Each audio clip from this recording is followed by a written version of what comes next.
Alright, ladies and gentlemen, we found Salmonella's script.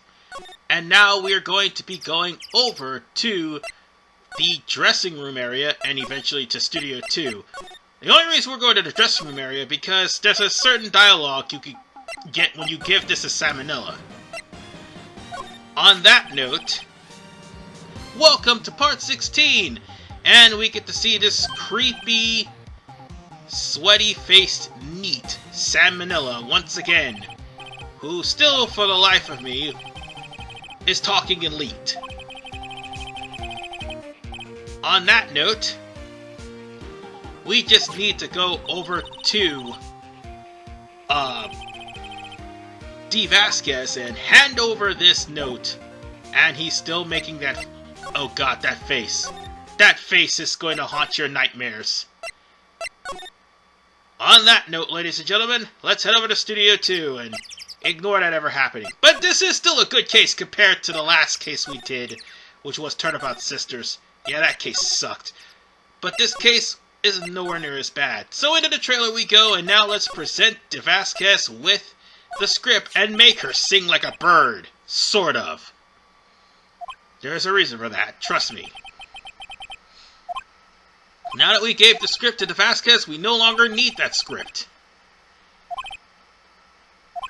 And she's just completely and totally ignoring Maya and Phoenix. In fact, she even used the fact that we were Powers' lawyers against him. The thing is, De Vasquez is pretty much showing off how intimidating she can be. On that note, she finally sings. And the fact is,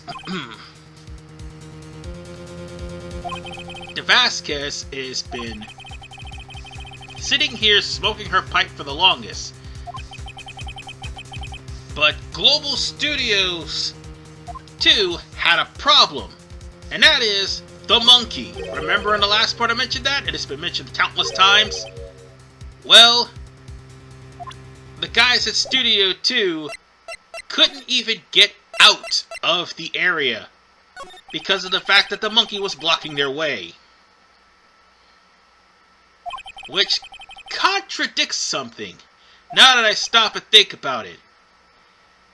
Because last time I checked, Will Power said that the training for the rehearsal happened at 1.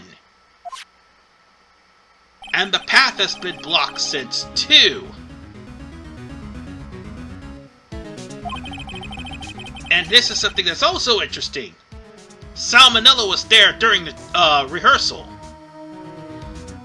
And they didn't move the monkey head until around 3.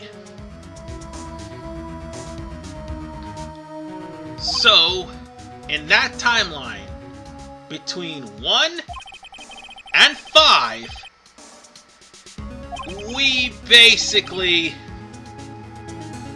should know that somehow, some way, Salmonella managed to get out of this area.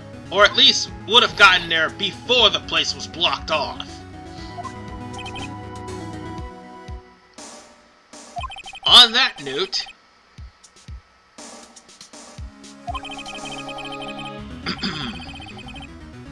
the crane actually came at 3 or somewhere before 3. And Phoenix is trying to point out the fact that maybe the head fell at 2:30. Or somewhere after that. De Vasquez, however, actually points out that Mr. Monkey constantly ooks whenever there's a time change. That is the ugliest monkey I've ever seen in my entire life. But who am I to judge?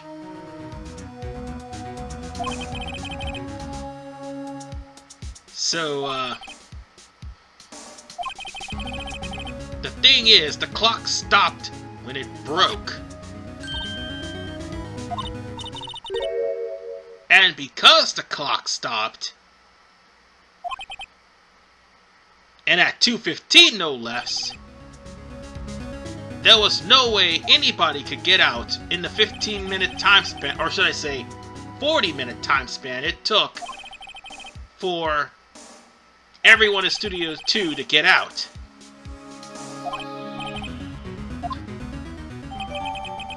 However, the head is going to play an important part too, so we might as well take that along with us. But we're not done in Studio 2, unfortunately. We're far from done.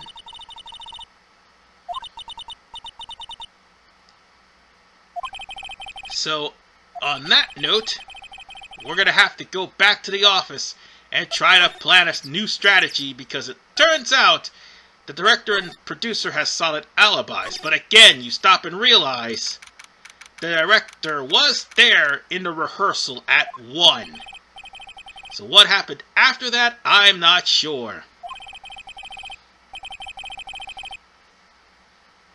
On that note, Phoenix is pretty much out of options again. So, when all else fails, Maya, who is despondent, decides to... No. Yeah, I meant to say... Yeah, that's right, Maya, that's right. Maya, who is despondent, decides to call on Mia once again.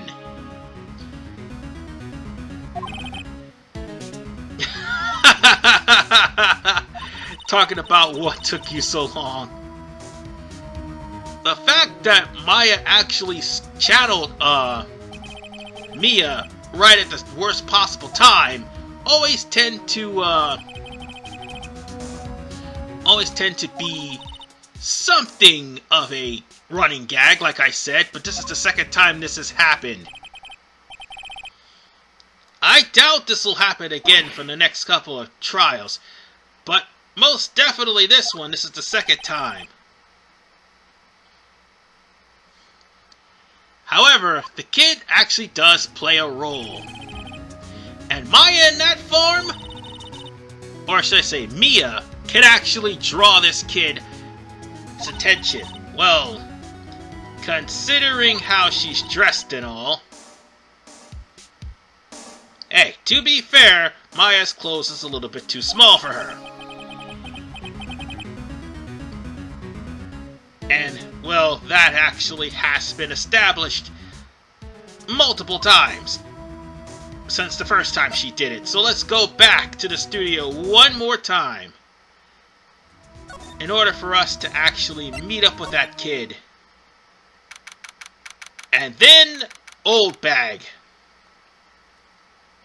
Jeez. Old Bag is completely tuckered out. But that face, that is the face that haunts nightmares. She is exhausted from chasing Cody all over the stadium. I mean, the studio, sorry.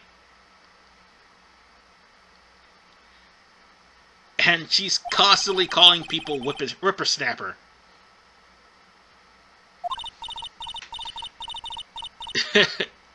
And she's also threatening to lay out the poor kid. Jesus Christ! Take a deep breath. However, she actually has a hostage. That doesn't sound right. Let's go talk to her, because she's kind of tired. Maybe she feels a lot better. Who am I kidding? Well, first you gotta ask him about the fanboy. And now she's threatening to lay the poor kid flat. Look at Mia. She looks so innocent. She's like, wow, what a violent old lady. But, excuse me, sorry about that. I've been up all day and I also just came from the gym. Anyway, she wanted to go to the place before Hammer died, which is Studio 1. However, in order for us to do that, we're going to have to talk about the hostage. So what is this hostage that she holds? Now, the hostage that she may hold had something to do with Cody, as in something that Cody likes. And remember what I said about us not being able to go to Studio 1 after this day? Well, we're gonna have to ante up something in order for to get the hostage back. Oh, in case you're wondering what said hostage is a bunch of Steel Samurai trading cards. Which, by the way, Cody dropped, trying to run away from Old Bag. And the only way to actually get him to talk is to have those cards on hand.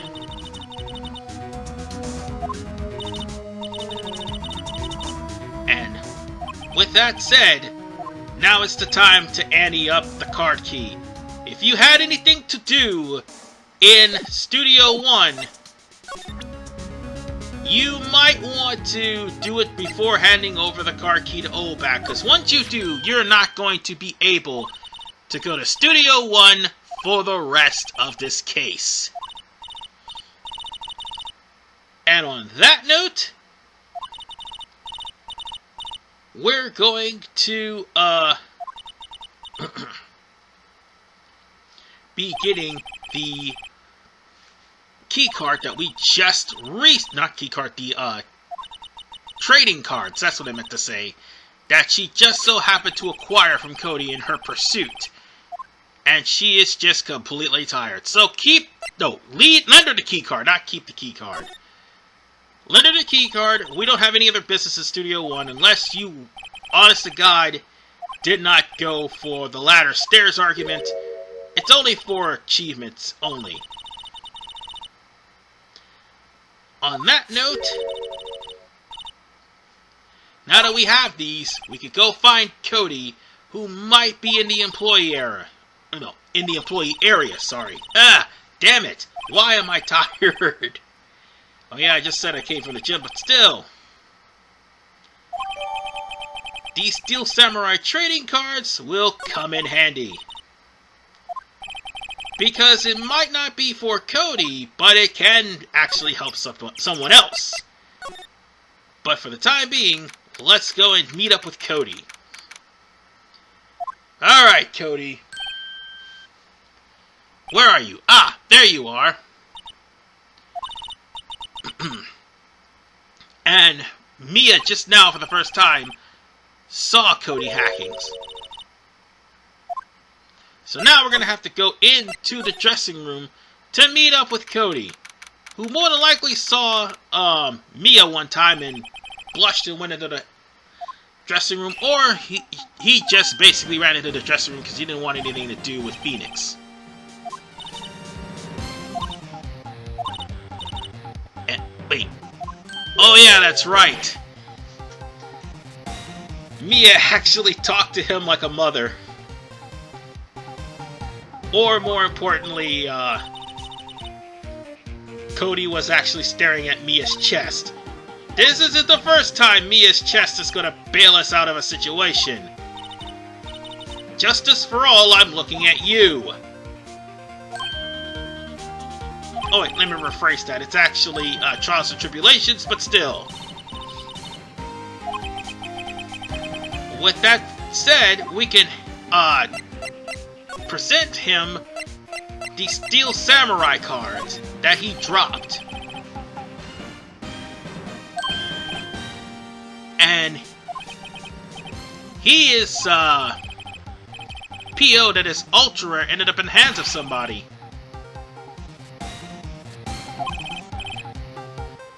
And quite frankly, you're trying to offer his cards back to him.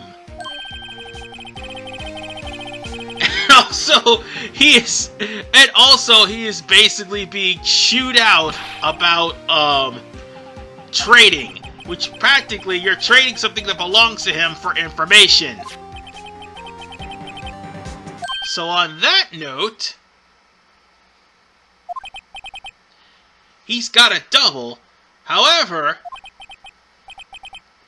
we could go on ahead and bring these to somebody else that actually like them. So now we're going to have to get a really rare card in order for him to spill his guts.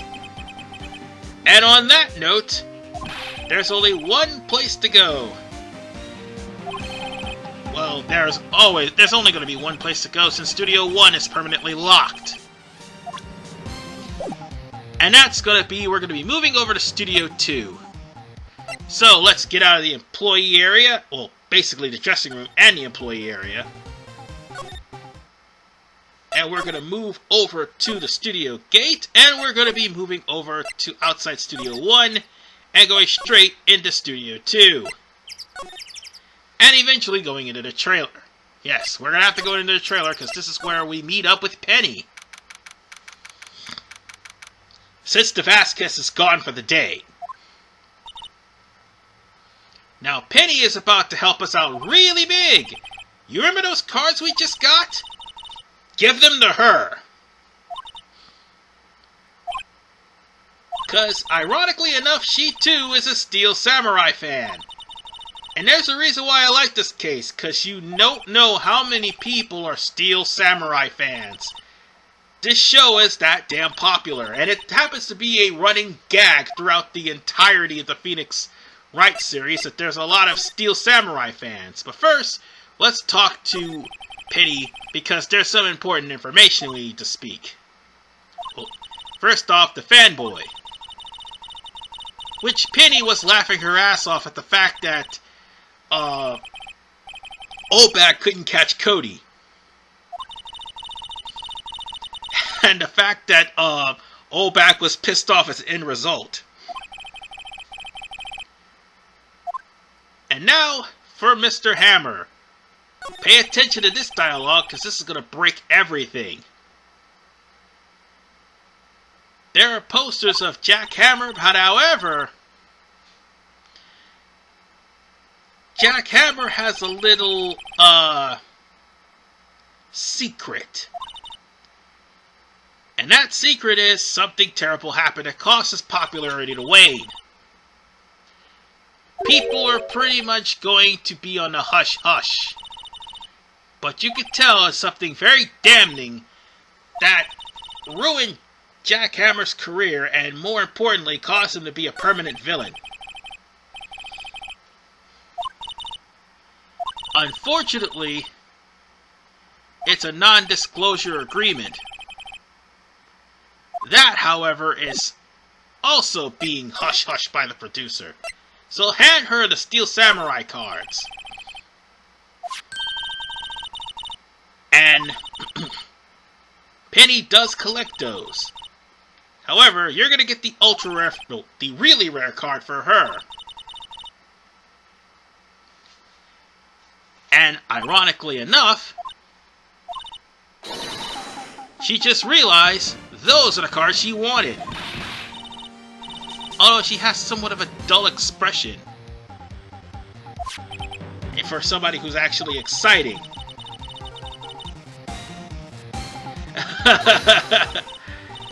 Oh, there's the expression right here.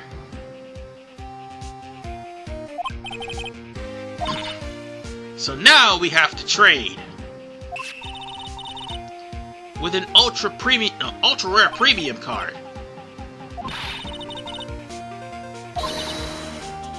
So with that said, we're gonna have to trade with Penny. Not doing this is going to pretty much cause you to have to restart all of this all over again. But with that said, we now have the ultra rare card, and now we can go back to Cody and get him to finally cooperate with us. Well, that was easy at least. It's kind of ironic that she's also a Steel Samurai fan, but nonetheless, we just need to move on from the trailer all the way to the employee area. So that's going to be our next move. And by the way, if you happen to see a lowering in volume, that's because of the fact that I'm checking my time on the Xbox One DVR. or if you see the time stop, that's because I actually restarted another session. So, to the employee dressing room. Now let's hand him the ultra rare premium card. Now then, now that you have the ultra rare premium card and gave it to Cody,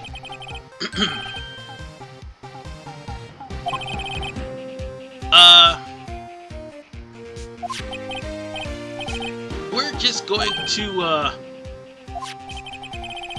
trade him like the card for information.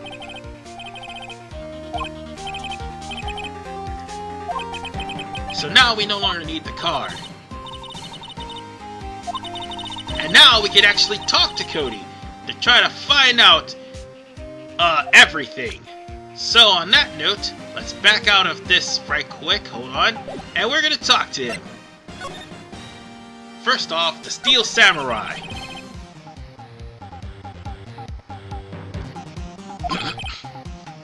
And obviously he's the Steel Samurai's #1 fan. In fact, there's the thing about Cody. He's one of those people that have a hero's crush, like with many young kids in the Power Rangers. Oh, and by the way, it doesn't matter what you answer, he's going to actually have a different reaction, but it'll continue the story. But whatever the case, he has the Samurai Scrapbook. That right there is, like I said, is going to be a key, because Cody is the person who will make or break this case. That scrapbook actually will make or break this case. And also his camera as well. And the camera was given to him for his birthday. And the Steel Samurai's path to glory. And he always goes to the Super Sentai shows and take a record of all of the Steel Samurai's battles and put them in a scrapbook. And Mia ends up getting the path to glory. Oh, like I said, that's going to be definitely important. So, we're gonna have to ask what happened. And suddenly his expression just drops. And, like, the mood just dies right there. However, thankfully, Mia is there to convince him.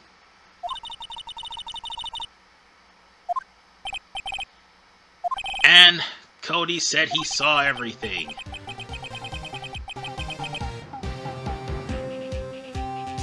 So, we're gonna have to ask him what he saw.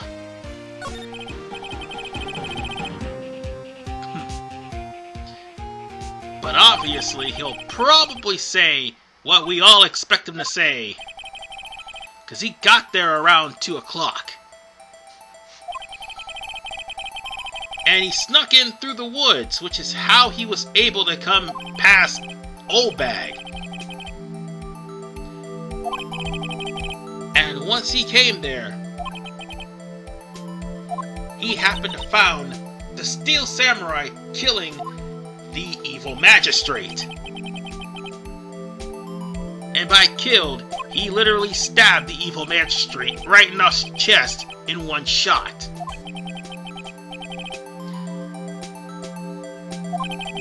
Now, that may be pretty convincing.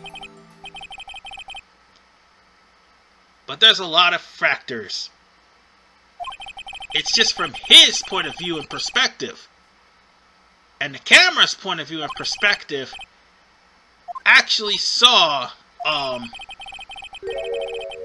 Will Powers going, or what looked like Will Powers, walking either to Studio One or from Studio One at 2:30. So the fact that he mentioned something about around 2, that right there just blew this case wide open.